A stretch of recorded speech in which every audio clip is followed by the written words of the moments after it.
Hi, I'm Ashley from the CIE technical team, and today we're going to talk about Akuvox setup and support.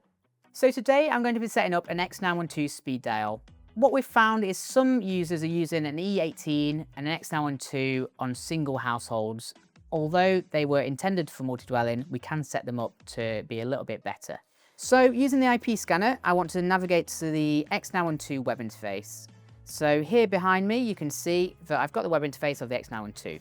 By default, this is admin. However, we've already changed this, so we'll log in using our username and password. What you want to do is go to settings and then key in display.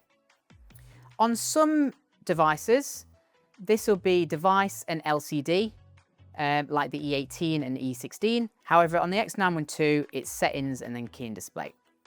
Once you're on key in display, you'll find that there's 3 buttons. These are default buttons on the default theme. You've got call, pin, and then speed dial. So in this tutorial, we'll be changing the speed dial from a reception to call, and then also selecting the number, drop down here. This will then show your cloud name. So for example, mine is example house. If we click on this and click submit, the X912 will then update to a single speed dial button. As easy as that. Just remember, we've also got the Akuvox Support Hub online. If you've got any further questions, comment below, or maybe give us a video idea for next time.